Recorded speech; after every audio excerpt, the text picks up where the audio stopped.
오늘 하나님께서 우리에게 주시는 말씀은 에스겔서 4장 1절에서 17절입니다. 에스겔서 4장 1절에서 17절을 찾으셔서 함께 교독하겠습니다. 제가 먼저 1절 봉독합니다. 너 인자야, 도판을 가져다가 그것을 내 앞에 놓고 한 성읍 곧 예루살렘을 그 위에 그리고 그 성읍을 에워싸되 그것을 향하여 사다리를 세우고 그것을 향하여 흙으로 언덕을 쌓고 그것을 향하여 진을 치고 그것을 향하여 공성퇴를 둘러 세우고 또 철판을 가져다가 너와 성읍 사이에 두어 철벽을 삼고 성을 포위하는 것처럼 에워싸라. 이것이 이스라엘 족속에게 징조가 되리라. 너는 또 왼쪽으로 누워 이스라엘 족속의 죄악을 짊어지되 내가 눕는 날 수대로 그 죄악을 담당할지니라. 내가 그들의 범죄한 횟수대로 내게 날수를 정하였나니 곧 390일이니라.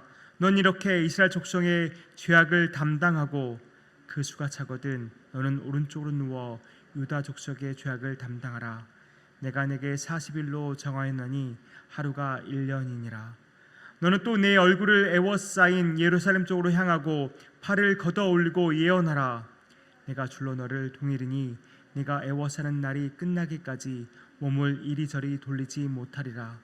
너는 밀과 보리와 콩과 팥과 조와 귀리를 가져다가 한 그릇에 담고 너를 위하여 떡을 만들어 내가 옆으로 눕는 날수 곧 390일 동안 먹되 너는 음식물을 달아서 하루 20세겔씩 때를 따라 먹고 물도 6분의 1 흰씩 되어서 때를 따라 마시라.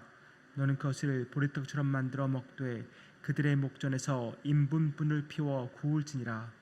또 여호와께서 이르시되 내가 여러 나라들로 쫓아내어 흩어버릴 이스라엘 자손이 거기서 이같이 부정한 떡을 먹으리라 하시기로 내가 말하되 주 여호와여, 나는 영혼을 더럽힌 일이 없었나이다.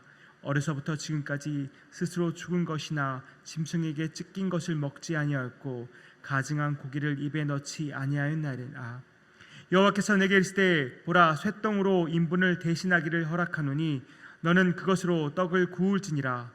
또 내게 이르시되 인자야, 내가 예루살렘에서 의뢰하는 양식을 끊으리니 백성이 근심 중에 떡을 달아 먹고 두려워 떨며 물을 되어 마시다가 같이 읽습니다. 떡과 물이 부족하여 피차에 두려워하여 떨며 그 죄악 중에서 쇠폐하리라. 아멘. 어제 본문에서 하나님은 패역한 이스라엘 백성들 때문에 에스겔을 벙어리로 만드셨습니다. 그런데 오늘은 에스겔이 행동으로 하나님의 말씀을 대언하게 하십니다. 그야말로 행동 예언인 것인데요. 말로 하나님의 그 말씀을 대언할 때는 아무래도 청중의 귀를 자극했다면 이 행동 예언은 아마 청중들의 여러 가지 그런 신경을 자극했을 것 같습니다. 특별히 이 시각적인 효과가 아무래도 크기 때문입니다. 에스겔이 이 말씀을 받은 시기는 이미 여러 이스라엘 백성들이, 유다 백성들이 바벨론으로 끌려오긴 했지만 아직 예루살렘이 패망하기 전입니다. 따라서 이 포로로 끌려온 사람들은 그렇게 생각했을 겁니다. 하나님이 지키실 것이고 하나님이 곧 회복시키실 것이어서 자기들이 돌아갈 수 있을 것이라고 생각하고 기대하고 있었습니다. 그러나 하나님은 그들의 기대가 헛된 것임을 에스겔의 행동을 통해서 보여주기를 원하셨던 것입니다. 모르긴 몰라도 에스겔은 이 행동을 여러 사람이 모여있는 광장에서 아마 이렇게 보여주었을 것입니다. 마치 공연을 하는 것처럼 그렇게 보여주었을 것입니다. 분명 에스겔을 미친 사람 취급하는 사람들도 있었을 것이고, 하지만 에스겔에게 이런 행동을 시키신 분은 하나님이십니다. 하나님은 에스겔의 이 행동을 통해서 하나님의 메시지를 확실하게 전달하고 싶으셨던 것입니다. 먼저 1절에서 3절은 토판 예언입니다. 토판에 예루살렘을 그리게 하시고 또 그 주변을 에워싸면서 공격용 무기들을 배치시키십니다. 사다리도 세우고 또 흙 언덕도 쌓고 진을 치고 공성퇴를 두르게 하십니다. 무슨 의미겠습니까? 이제 곧 예루살렘이 이렇게 에워싸여져서 공격을 당하고 결국 함락될 것을 보여주시는 것입니다. 그뿐이 아닙니다. 성읍과 그 사이에 철판으로 철벽을 만들라고 하십니다. 그것이 의미하는 것은 도대체 무엇일까요? 결국 예루살렘은 고립될 것이고 하나님과 성읍 사이에 단절이 일어나게 될 것이라는 예언입니다. 또한 4절에서 8절을 보면 고난의 잠자리 예언을 하고 있습니다. 왼쪽으로 누워서 390일을 보내게 하시고 또 반대편 오른쪽으로 누워서 40일을 보내라고 하십니다. 각각 북이스라엘과 남유다의 죄악을 담당하게 하는 것을 상징하는 것입니다.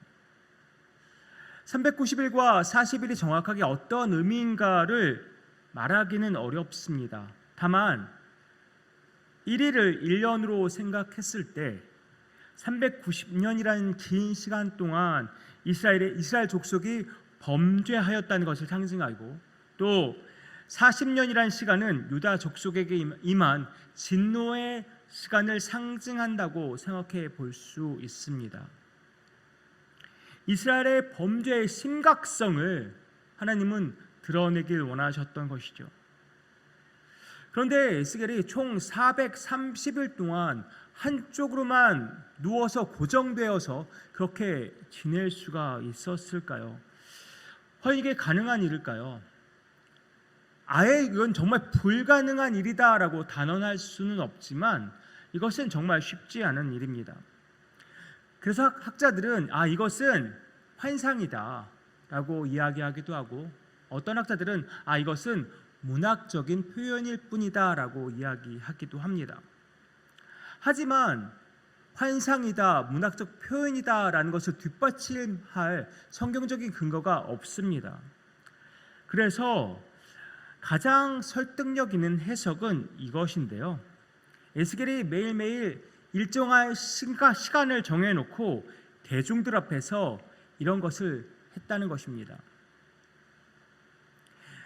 하나님은 에스겔이 매일매일 반복해서 한쪽으로 눕는 행동을 통해서 또 팔을 걷어 올리고 예언을 하는 것을 통해서 또한 하나님이 에스겔을 꽁꽁 밧줄로 묶어 놓으시는 것을 통해서 그것을 보는 백성들이 이렇게 예루살렘이 에워싸이고 징벌을 받게 될 것을 깨닫기를 원하셨던 것입니다.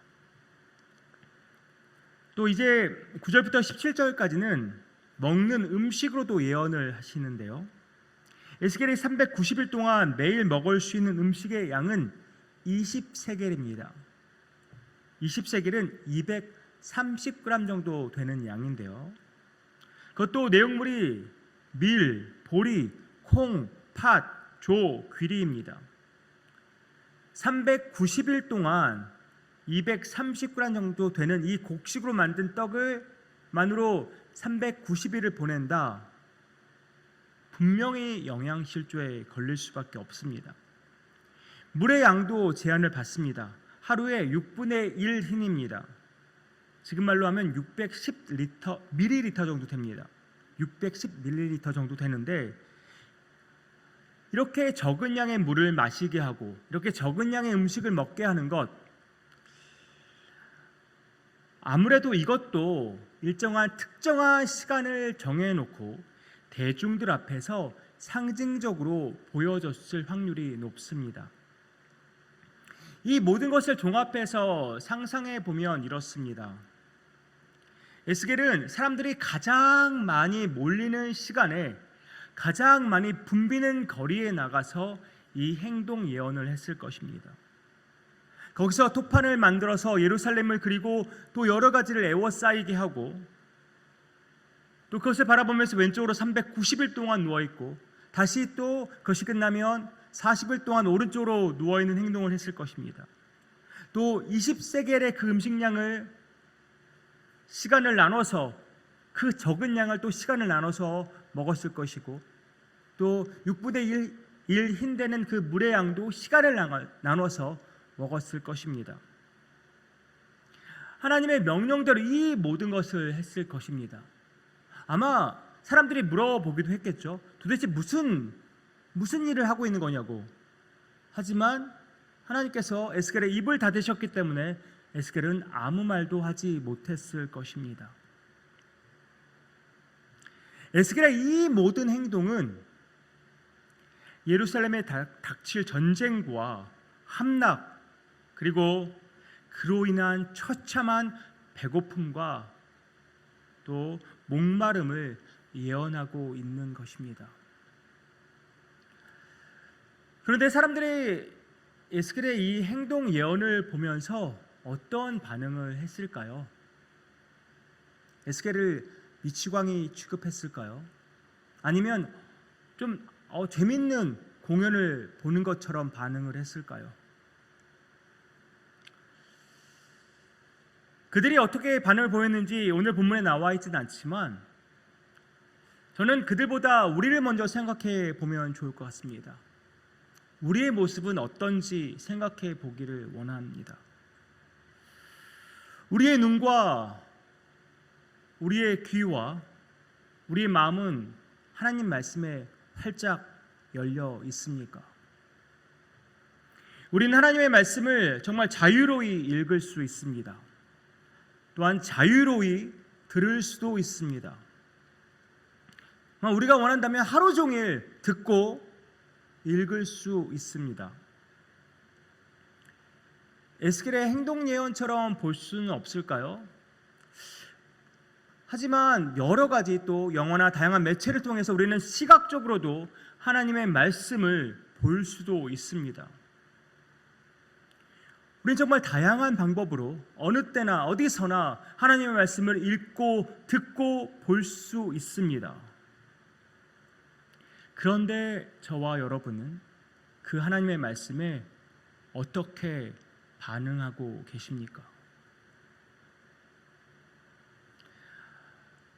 읽을 때는, 들을 때는, 볼 때는 은혜를 참 많이 받은 것 같은데 금방 잊어버리지는 않으십니까? 이 말씀 저 말씀 들으면서 그 속에서 내게 말씀하신 하나님의 음성이 무엇일까를 귀 기울여 듣는 것이 아니라 이 말씀 저 말씀 들으면서 각각의 말씀을 평가하는 게 우리의 일이 되어 있지는 않습니까? 그저 하나님의 말씀을 듣는 순간 내 귀와 내 마음을 시원케 하는 도구로, 그런 도구로만 하나님의 말씀을 지금 사용하고 있지는 않습니까? 더 심각하게는 아무리 읽고 아무리 들어도 이제는 전혀 감흥도 없는 상태가 되어 버리지는 않았습니까? 만약 이것이 우리의 현실이라면 우리는 통곡해야 합니다. 통회해야 합니다. 그리고 하나님께 매달려야 합니다. 나의 눈과 귀와 마음을 활짝 열어달라고 간구해야 합니다. 그래야 우리가 살 수 있습니다. 하나님의 말씀이 내 인격과 내 삶을 변화시키지 못한다면 그것은 하나님의 말씀의 능력이 없어서가 아니라 내 목이 곧아 있고 내 마음이 강팍해져 있는 상태이기 때문입니다. 그래서 우리는 엎드려야 합니다. 말씀으로 나를 살려달라고, 말씀으로 나를 변화시켜달라고 하나님께 매달려야 합니다. 에스겔의 행동 예언을 보면서 그것을 반응하는 백성들을 보는 하나님의 심정은 어땠을까요? 그리고 지금 하나님의 말씀을 듣고 읽는, 그리고 나서 보이는 우리의 반응을 보시는 하나님의 마음은 어떠실까요? 이 시간 우리 간절히 간구하기 원합니다. 주여, 내 눈을 열어주시옵소서. 내 귀를 열어주시옵소서. 내 마음을 열어주시옵소서. 그리고 변화시켜 주시옵소서. 나를 살려주시옵소서. 아무리 말씀을 읽고 듣고 보아도 회개도 없고 감격도 없고 변화도 없는 삶을 살아가는 것이 아니라 하나님의 말씀으로 깨어지고 다시 살아나고 변화되는 삶, 그러한 삶을 살아가는 저와 여러분 되기를 주님의 이름으로 축복합니다.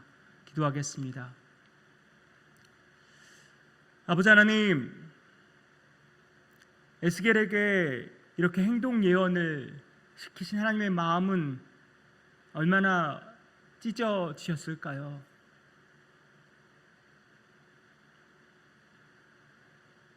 예루살렘을 멸망시키시는 하나님의 마음은 얼마나 아프셨을까요?